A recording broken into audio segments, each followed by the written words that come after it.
In this video, I'm buying my new daily driver, a 6'7", 1-ton, 3500 Cummins, sight unseen, 5 hours away across state lines, and a whole bunch of drama happened as a result. If you want the scoop, stay tuned for this video.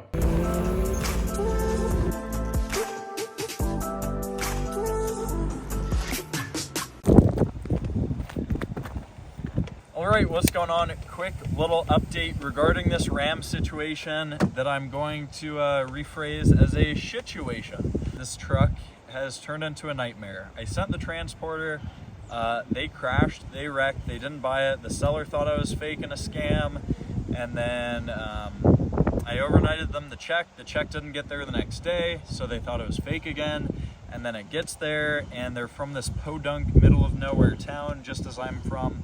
But they have less experience dealing with large transactions of this nature. And so when they went to take this check to their bank to cash or to deposit, they said there's going to be a big long hold, and it's probably fake because it says Chase at the top and JP Morgan at the bottom.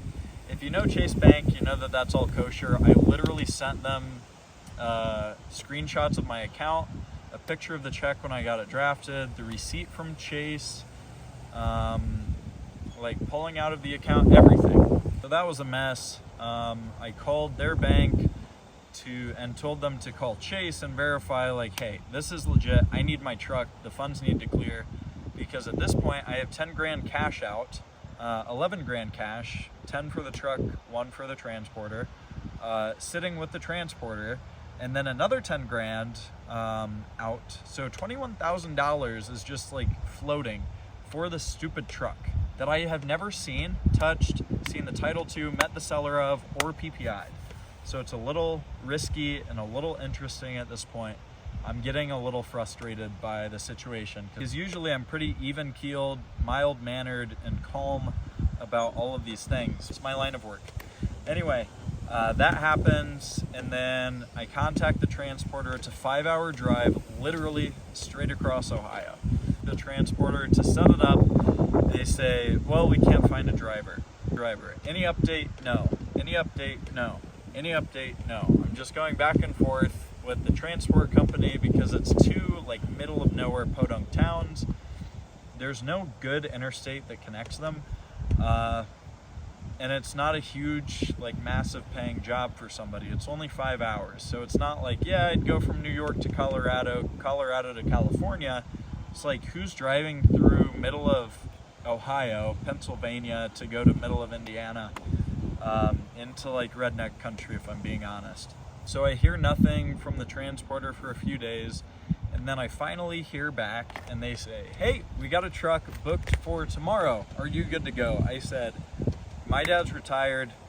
I got friends. We're good to go on my end. Any time of the day, whenever you drop it off, I'll make sure someone's there to pay and to take delivery of this truck that may not even exist at this point. But the seller is not. They say I need at least X amount of heads up. They work a standard 9-to-5 job. They're not used to dealing with this. And so with that, they need more notice. They're not comfortable leaving the keys in the truck, despite the fact that I said, hey, I already paid for this thing. I'm assuming the risk. Just leave the key in there for the transporter. Can you leave it in there before you go to work? And somebody will pick it up, and hopefully it comes to my house. But at this point, I just want this stupid thing dealt with off my head. And they wouldn't. So it's gone another week, and I still haven't gotten the truck. They have the funds, everything is kosher there, but it's finally scheduled for this weekend. And basically I'm just telling you this to give you information, and let you know that it's not all rainbows and sunshine and butterflies with the auto industry. If you see me make a massive profit on this, know that it's because I took an ungodly amount of risk, sending a complete stranger a whole bunch of money. It also took stress, and as you'll see later on in this video, it took a lot of work and knowing what work to do, what work is smart and strategic and all of that, through years of experience. So when I hopefully, knock on wood, get compensated really well and make five-ish, hopefully, grand on this truck. It's not because it comes that easy. I don't think a lot of people have the sack to sustain this sort of risk.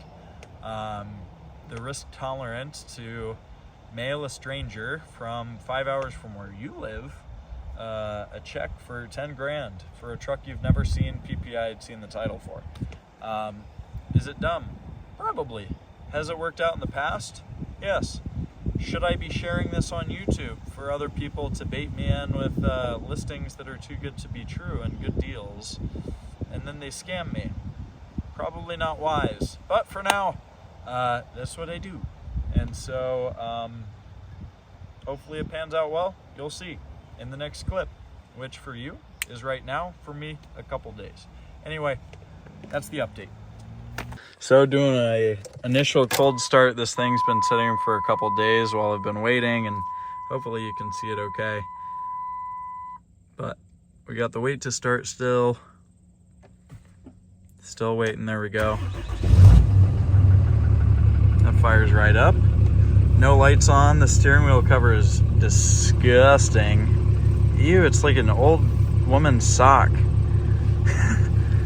Anyway, cruising this thing, initial impression is that it's super solid. From the listing and seeing the pictures, it seemed pretty beat and rough. From messaging the seller, it seemed awesome. They've had it for a long time. I saw the Carfax, saw they'd had it a long time. They said they had receipts for everything, so that made me feel very comfortable with it. This thing right here kind of sucks, but we'll get on it here a little bit. And it's just a big, powerful 6.7. Nothing crazy. It's not tuned and smoking and doing all the cool stuff that we diesel guys like to see, but it's just a solid truck. No lights on the dash, and I think it'll be my daily for a little while. Anyway, sorry about the bumpy country roads and all the camera wobbliness, but that's basically the rundown. I'm happy about it. Sight unseen, you're taking a big risk, but I think it'll pay off on this one. This thing sounds so good. I'll actually use the exhaust brake and put it in tow haul mode.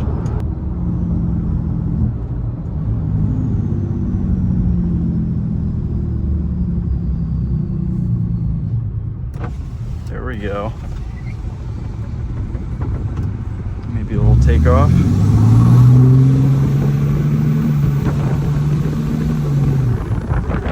This, show you what she looks like. A little bit dirty up here, but we got the aftermarket intake air filter right there. Otherwise pretty well stocked. We are at a slight decline, so if the cat moves, that's why, but bone dry. Let me kill this thing so you can hear me a little bit better. It'll be a little bit quieter. Give you the full tour of the truck. Anyway, here she is. Engine is obviously a little warm, so I don't want to poke and prod too deeply in there, but she's good. A little bit dusty as far as dirty, but no visual leaks that I can see out of the gate. This thing has been very well maintained throughout its life. Some dirt up there, but not too bad. Going around the body, we have a little bit of clear coat fade right here. These headlights are actually in really good shape. With some clear coat, they would brighten right up. They're just scratched, but with clear, these things would be perfect. I think I'll use them for a different project. I just got a mega cab that could use some stock headlights that look pretty good, so I'll probably take these out, throw them in, because of the plans of what I'm doing to this thing. Anyway, I took the flares off just to give you a better look, and so it would look a little worse for the thumbnail, not gonna lie. But we got the big tow mirrors. The rims are not perfect. There's quite a bit of pitting and whatnot, so they won't be the best. The tires, though, don't have any chop, which is the best news ever. It means the front end is good, or the tires are new, and these tires most certainly are not new, which means the front end of this thing is good. Anyway, walking around a little bit more, this is where she gets ugly, big time ugly. You can see the previous owner, not dogging on him, tried to do this little DIY fix, put a little spray foam in there. It doesn't look ideal, so we'll get that addressed. I'm not saying I'm going to do a much higher quality repair, but it will look a million times better. Plenty of dirt in here. This all needs washed and cleaned. The back seats look to be in good shape. The floors need vacuumed and whatnot, whatever, it's a work truck. Anyway, back here you can see where the line of the flare was. Right here we had just a little bit of bubbling above that, and then obviously this is just destroyed, but looking at the frame, it's really not bad. The inside of the bed is pretty good until we get to the outside here, but it's just the skin. So what you can do is cut this and weld in a new outer shell, or just flares, which I think is what we're doing. Back here has some Bondo or spray foam crap, not Bondo. Back there, fortunately, despite how dirty this tailgate is and this bumper is, it's actually not bad as far as rust. We just have right up here, but bumper is in perfect shape. Tailgate is nearly mint, minus that little dent up top there. I just noticed this, actually. That's a bummer. Paint coming off, same bit of rust back here without the foam garbage. This side of the bed wasn't nearly as bad. We just had a little bit of bubbling right up there. But as you can see, it's not as rotted, still really bad. Don't get me wrong. I'm assuming that this is what the other side looks like if the plate wasn't there. Pretty disgusting. But seat's in good shape, interior's in good shape.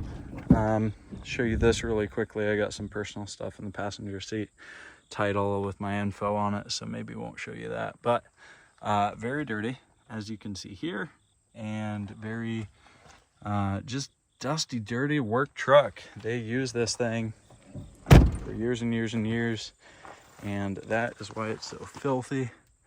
But we got quite a bit of cleaning to do. Anyway, all the tires match. This is where the front flares were. Fenders are in good shape. Got a little bit of sun fade up here, a little bit of sun fade up here as well. And I think that's really it. Looking hot right there by the tracks, and get to the car wash. I wasn't able to pull out my phone in time, but we had a little buddy that's in the dash, a little hornet or a wasp, chilling right there. So hopefully he doesn't become hostile. This stupid thing, as we mentioned yesterday. And then, oh, there he is. Get out of here. Yeah, there he goes to freedom, where he belongs. Anyway, down here we got a seat cover. Ew.